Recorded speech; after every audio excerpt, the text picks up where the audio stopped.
আসসালামু আলাইকুম everyone, welcome back to Ishan's mom happiness channel. আজ বানাবো আলু দিয়ে চিংড়ি মাছের ঝোল। তার জন্য আমি চিংড়ি মাছগুলো খুব ভালোভাবে ধুয়ে পরিষ্কার করে নিয়ে লবণ আর হলুদ মাখিয়ে 10 থেকে 15 মিনিট ম্যারিনেট করে রাখবো। এদিকে আমি আলুগুলোকে একটু বড় বড় করে কেটে নিয়েছি। এর মধ্যে আমি লবণ আর হলুদ মাখিয়ে খুব সুন্দরভাবে লাল লাল করে ভেজে নেব। কড়াইয়ের মধ্যে আমি সরিষার তেল দিয়ে লবণ আর হলুদ মাখানো আলুগুলোকে দিয়ে দিলাম। তো সম্পূর্ণ রান্নাটা আমি এই তেলের মধ্যেই করে নেব। আলুটা এইদিকে ভাজা হতে থাক, আমি ততক্ষণে একটু টমেটো, পেঁয়াজ আর কয়েকটা কাজু বাদাম নিয়েছি, সেগুলোকে আমি পেস্ট করে নেব। আলুগুলোকে ভেজে উঠিয়ে নিয়েছি। ওই তেলের মধ্যেই আমি ম্যারিনেট করা চিংড়ি মাছগুলোকে ভেজে নেব। চিংড়ি মাছগুলোকে আমি খুব বেশি ভাজবো না। চিংড়ি মাছ বেশি ভাজলে একটু শক্ত হয়ে যায়, তখন খেতে খুব একটা ভালো লাগে না। চিংড়ি মাছগুলো জাস্ট একটু কালারটা চেঞ্জ হলেই আমি উঠিয়ে নেব। তো একইভাবে আমি সমস্ত চিংড়ি মাছগুলোকে ভেজে নেব। মাছগুলো আমার ভাজা হয়ে গেছে, এর থেকে আর বেশি ভাজবো না। এগুলোকে আমি উঠিয়ে নিলাম।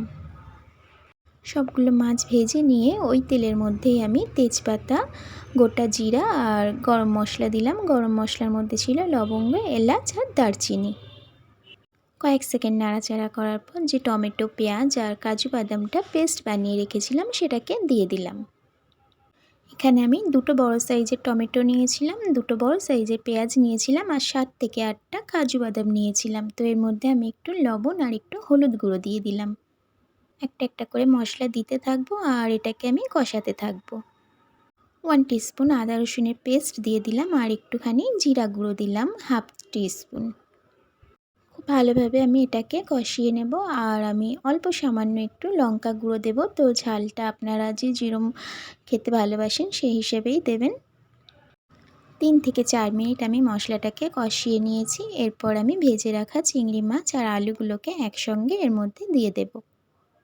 চিংড়ি মাছ আর আলুগুলো দেওয়ার পর আমি 3 থেকে 4 মিনিট এটাকে মশলার সঙ্গে এইভাবে কষিয়ে নেব। তো এই চিংড়ি মাছের তরকারিটা দারুণ টেস্ট হয়েছিল। আমার ফ্যামিলিতে প্রত্যেকটা সদস্য খুব ভালোবেসে খেয়েছিল, সবাই বলেছিল দারুণ টেস্ট হয়েছে। থেকে 4 মিনিট কষানোর পর আমি এর মধ্যে ঝোলের পানিটা অ্যাড করে দেব। তো আমি যতটা ঝোল রাখবো সেই পরিমাণেই আমি পানিটাকে অ্যাড করে দিলাম। তো আমি এটা একটু ঝোল রাখবো। আপনারা যে যেরকম গ্রেভি রাখতে চান সেই হিসেবেই পানিটাকে অ্যাড করে দেবেন। এটাকে আমি ঢাকা দিয়ে 10 মিনিট রান্না করব হাই ফ্লেমে, আর মাঝে মাঝে ঢাকাটা ওপেন করে একটু নাড়াচাড়া করে দেব।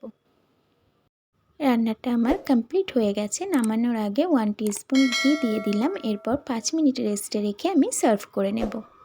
রেসিপি ভালো লাগলে অবশ্যই বাড়িতে একদিন ট্রাই করতে পারেন আর আমাকে কমেন্টের মাধ্যমে জানাতে পারেন। আল্লাহ হাফেজ।